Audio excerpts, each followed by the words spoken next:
السلام علیکم ورحمۃ اللہ وبرکاتہ۔ نحمده ونصلی علی رسوله الکریم، اما بعد فاعوذ باللہ من الشیطان الرجیم، وَلَنُذِيقَنَّهُم مِّنَ الْعَذَابِ الْأَدْنَىٰ دُونَ الْعَذَابِ الْأَكْبَرِ لَعَلَّهُمْ يَرْجِعُونَ۔ سورۃ سجدہ میں اللہ کم الحاکمین نے فرمایا کہ ہم چھوٹے چھوٹے عذاب ان کو چکھائیں گے، بڑا عذاب نہیں دیں گے، لَعَلَّهُمْ يَرْجِعُونَ، تاکہ یہ لوگ واپس اپنے دین کی طرف لوٹ آئیں۔ پہلی امتوں میں اللہ تعالیٰ کا یہ اصول تھا کہ جب لوگ شریعت کی حدیں توڑتے، نافرمانیوں میں سرکشی کی حد تک چلے جاتے، سمجھانے سے بھی نصیحت نہ پکڑتے، تو اللہ تعالیٰ غضبناک ہوتے اور ایک زبردست عذاب اتار کے قوم کو تباہ و برباد ہی کر دیا کرتے تھے، جس طرح کہ حضرت لوط علیہ السلام کی قوم، حضرت نوح علیہ السلام کی قوم، قوم عاد، قوم سمود، فرعون وغیرہ یہ ذکر قرآن نے کیے ہیں۔ لیکن اس امت کے حوالے سے نبی اکرم صلی اللہ علیہ وسلم نے اللہ سے دعا فرمائی تھی کہ یا اللہ میری امت کو ایک بڑا عذاب اتار کے کہ نسل کو ہی ختم نہ کر دینا۔ تو اللہ تعالیٰ نے اپنے نبی کی دعا قبول فرمائی، ایک بڑا عذاب نہیں اللہ بھیجیں گے جیسے پوری امت برباد ہو جائے۔ یہ اللہ تعالیٰ نے فرمایا کہ ہم چھوٹے چھوٹے عذاب دیں گے۔ اس آیت کے تحت ہمیں سمجھنا چاہیے کہ جب قومیں نافرمانیوں میں، بغاوتوں میں، غفلتوں میں انتہا تک چلی جاتی ہیں، اس وقت اللہ تعالیٰ کی طرف سے پھر یہ چھوٹے موٹے جھٹکے لگتے ہیں، چھوٹے موٹے عذاب آتے ہیں۔ جس طرح کوئی استاد اپنے شاگردوں کو ان کی غفلت اور کوتاہیوں پر متنبہ کرنے کے لیے سزا دیتا ہے، اسی مثال کو سمجھنے امت جب من حیث الامت گناہوں میں مبتلا ہو جاتی ہے، غفلتوں میں حدیں کراس کر جاتی ہے، تو پھر اللہ تعالیٰ کی طرف سے یہ چھوٹے موٹے عذاب آتے ہیں، اور مقصد ان کا تنبیہ کرنا ہے، لعلہم یرجعون۔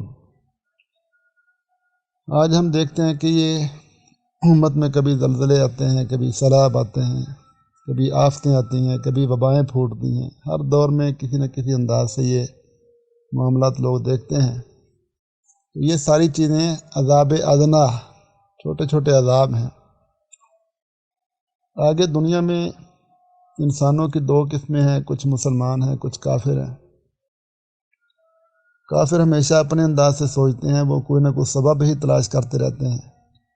زلزلہ آیا تو اس کا سبب کیا ہے، سیلاب آیا تو اس کا سبب کیا ہے، فلاں مسئلہ بنا تو اس کا سبب کیا ہے، وبا پھوٹ پڑی تو اس کا سبب کیا ہے۔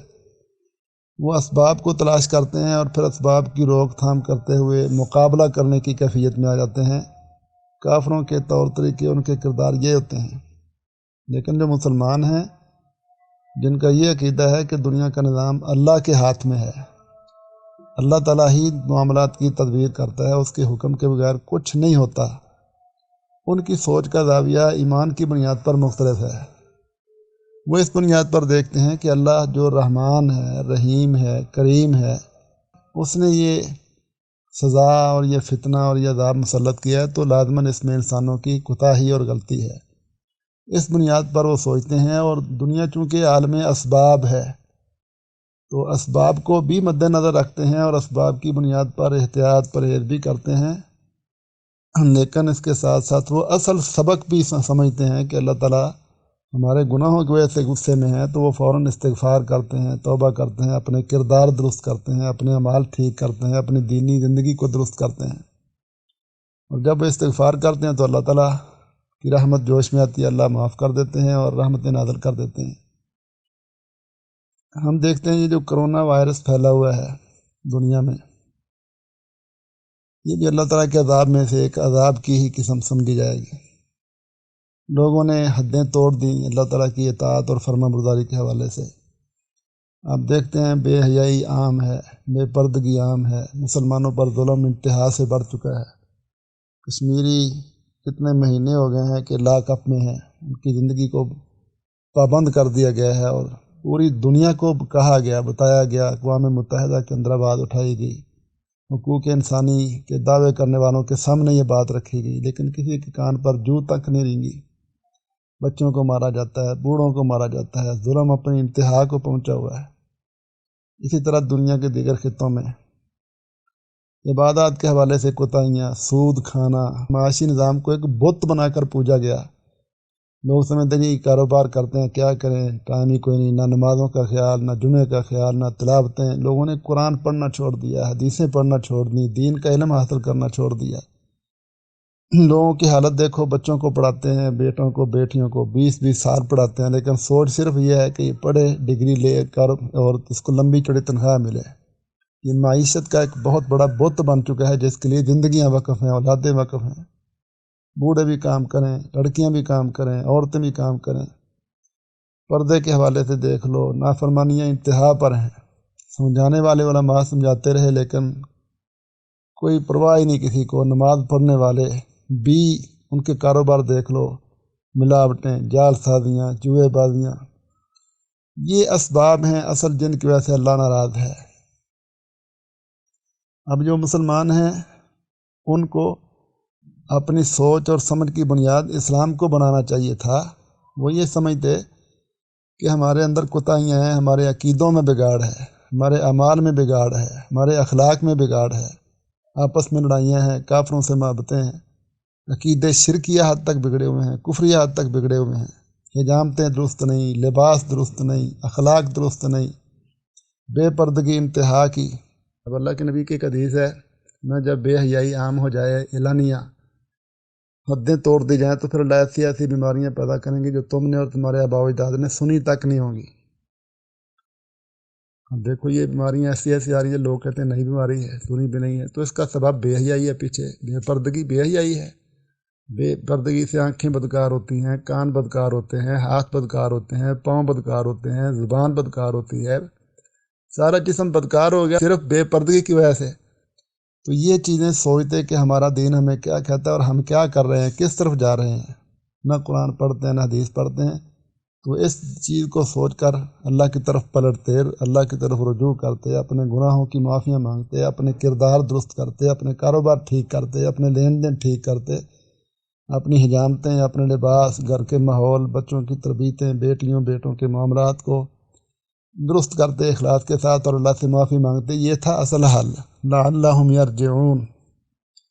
لیکن مصیبت یہ ہے کہ اس وقت مسلمان یہ اسباب کی بنیاد پر ہی سوچ رہے ہیں، وائرس پھیل رہا ہے، جراثیم پھیل رہے ہیں، احتیاط کرو، پرہیز کرو، ہم مقابلہ کریں گے، ہم یہ کر دیں گے، ہم وہ کر دیں گے۔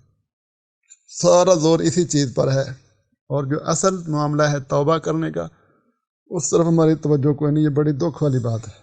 ہمیں اپنے معاملات کو کافروں جیسا نہیں بنانا چاہیے۔ ٹھیک ہے، دنیا عالم اسباب ہے، اسلام اسباب کو بھی سامنے رکھتا ہے، احتیاط بھی کریں، پرہیز بھی کریں، لیکن اس کے ساتھ ساتھ جو اصل سبق ہے وہ بھی سمجھیں اور اپنے اعمال کو درست کریں، اپنی دینی اور ایمانی زندگی کو درست کریں، اور اللہ سے دعائیں کریں۔ صبح و شام کے اذکار، نبی اکرم صلی اللہ علیہ وسلم نے بہت ساری دعائیں بتائی ہیں، پناہ مانگنے کی، معوذات، بیماریوں سے پناہیں، شیطان کے شر سے پناہ، اللہ تعالیٰ کی رحمت حاصل کرنے کے لیے دعائیں، تہجد کا اہتمام، فرائض کی پابندی، پردے کی پابندی، اپنے خاندان والوں سے صلح، رشتہ داروں سے صلح، اپنے کاروبار کی صفائی، سود چھوڑتے، ملاوٹیں جال سازیاں چھوڑتے، حجامتیں لباس درست کرتے، اپنے معاملات کو درست کر کے توبہ کرتے۔ یہ تھا کرنے والا کام۔ لیکن ہم بھی اس وقت منحیث الامت اس بات سے غافل ہیں، اور جو دنیا والے کر رہے ہیں، غیر مسلم کر رہے ہیں، اسی کی نقل اتارتے ہوئے صرف اسباب کی حد تک محدود رہ گئے ہیں۔ اس پر بھی نبی اکرم صلی اللہ علیہ وسلم نے فرمایا نا، لا عدویٰ، کوئی بیماری متعدی نہیں ہوتی۔ اور دوسرے حدیث میں آپ نے فرمایا کہ جس کو جذام کوڑ کی بیماری تھی، اس سے اس طرح بھاگو جس طرح شیر سے بھاگتے ہو۔ ایک بیعت کرنے کے لیے آیا تو فرمایا کہ تم ادھر ہی ٹھہرو، بس آپ کی بیعت ہو چکی ہے۔ اس طرح وہ اونٹ جن کو خارش پڑی ہوئی ہو، بیمار ہوں، ان کو ان اونٹوں کے پاس لے جانے سے منع فرمایا جو درست ہوں۔ ان دونوں قسم کی حدیثوں کو سامنے رکھتے بعد لوگ اعتراض بھی کرتے ہیں، جی ادھر ہے کہ بیماری متعدی کوئی نہیں ہوتی، اور ادھر ہے کہ بیمار کے پاس نہ جاؤ اور احتیاط کرو، تو یہ دو چیزیں کیسے درست ہو سکتی ہیں؟ اس کا جواب یہ ہے کہ دونوں میں تضاد کوئی نہیں۔ ذاتی طور پر کوئی بیماری متعدی نہیں ہوتی، بیماری اسی کو لگے گی جس کے متعلق اللہ چاہے گا کہ یہ بیمار ہو۔ بیمار کرنا اللہ کے اختیار میں ہے، شفا دینا بھی اللہ کے اختیار میں ہے۔ اس کی عقلی دلیل یہ ہے کہ جیسے زندگی اور موت اللہ کے ہاتھ میں ہے، جب اللہ چاہے گا تو موت آئے گی، اللہ نے چاہتا تو موت نہیں آتی۔ اس عقیدے کے باوجود ہم پرہیز کرتے ہیں، سانپ کی بلوں میں نہیں گھستے، شیروں کی طرف نہیں جاتے، درندوں سے بچتے ہیں، یہ بجلی اس کی تار سے اپنا بچاؤ کرتے ہیں، کیونکہ یہ اسباب ہیں موت کے۔ اگر کوئی بندہ کہے جی موت زندگی تو اللہ کے ہاتھ میں ہے، تو وہ بجلی کو ننگے تار کو پکڑ لے یا سانپ کی بل میں ہاتھ ڈالنا شروع کر دے، تو کیا اس کو کوئی عقل مند کہے گا؟ نہیں، زندگی موت اللہ کے ہاتھ میں، یہ بھی حقیقت ہے۔ اور اس عالم اسباب میں ان اسباب سے اپنے آپ کو بچا کے رکھنا جو نقصان دے سکتے ہیں، موت تک پہنچا سکتے ہیں، یہ بھی دانائی کا راستہ ہے۔ اسی مثال کو سمجھ لو تو یہ مسئلہ حل ہو جاتا ہے کہ بیماری واقعی اللہ کے اختیار میں ہے، کوئی بیماری ذاتی طور پر متعدی نہیں ہوتی، لیکن وہ اسباب، وہ وسائل، وہ صورتیں جن سے بیماری کا خدشہ ہے، بیماری لگ سکتی ہے، تو ان سے احتیاط اور پرہیز کرنا یہ بھی ہمارے دین کا حصہ ہے۔ یہ کہا جاتا ہے کہ اس وائرس کے پھیلنے کا بہت بڑا سبب ہے اجتماع، کہ لوگ اکٹھے نہ ہوں، ایک جگہ پر نہ ہوں۔ اکٹھے ہوں گے تو یہ وائرس زیادہ پھیلتا ہے، کسی کے ساتھ ملے گا تو اس کے ساتھ ملنے سے اس کی عمر بڑھ جائے گی، پھر دوسرا بندہ تیسرا ملے گا تو اور عمر بڑھ جائے گی، تو اس کی روک تھام کے لیے اجتماع نہیں ہونا چاہیے۔ ٹھیک ہے، یہ احتیاطیں ہوں، لیکن احتیاطوں میں بھی اصل احتیاط ان سے ہے جو بیماری میں مبتلا ہیں۔ جو بیماری میں مبتلا نہیں، ان پر اس طرح کی سختی نہیں ہو سکتی جس طرح کی سختی بیمار بندے کے اوپر ہے، اس سے بچاؤ کی ہے۔ اور ہم نے حلال حرام کی بنیاد پر کھانے بنانے اور رکھیں، یہ بھی ہمارا جرم ہے۔ یہودیوں نے کمپنیاں بنائی، ملٹی نیشنل کمپنی، انہوں نے کھانے پینے والی چیزیں بنائی، تو ہم بھی اندھا دھند ان پر اعتماد کر کے کھاتے پیتے رہتے ہیں۔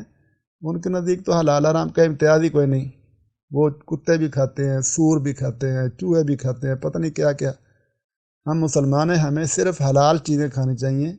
نبی اکرم صلی اللہ علیہ وسلم نے فرمایا کہ اللہ نے جو فائدے والی چیز ہے نا اس کو تمہارے لیے حلال کیا ہے، اور وہی چیز حرام کی ہے جس میں تمہارا فائدہ کوئی نہیں بلکہ نقصان ہے۔ تو بیماریوں کے پھیل بہت بڑی وجہ یہ بھی ہے کہ ہمارا کھانا پینا درست نہیں۔ تو اپنے کھانے پینے ٹھیک کریں، اپنے دین کی بنیاد پر سوچیں، ہمارے نبی کیا کھاتے رہے ہیں، وہ چیزیں ہمیں بھی اب شوق سے کھانی چاہیے۔ تو یہ بھی ایک بہت بڑا معاملہ ہے۔ پھر خصوصاً جو گناہ والا معاملہ ہے، نافرمانیاں، ان چیزوں کی روک تھام کر کے اب اپنے آپ کو دین کی طرف لوٹانا اصل حل یہ ہے۔ ظاہری اسباب کو بھی سامنے رکھا جائے اور اصل سبق کو بھی پڑھا جائے، تو انشاءاللہ العزیز اللہ تعالیٰ رحمت فرمائے گا۔ اللہ سے دعا ہے کہ اللہ تعالیٰ ہمیں حقیقت کے مطابق اپنے آپ کو ڈالنے کی توفیق عطا فرمائے، اور ہمیشہ قرآن اور حدیث سے، اپنے دین سے رہنمائی لینے کی توفیق دے، اور اللہ تعالیٰ بیماریوں سے، آفتوں سے محفوظ رکھے، وباؤں سے محفوظ رکھے، ہمیں اپنے عقیدے درست کرنے، اعمال ٹھیک کرنے اور اخلاق سنوارنے کی توفیق دے۔ اللہ السلام اور اہل السلام کو عزتیں عطا فرمائے۔ السلام علیکم ورحمۃ اللہ۔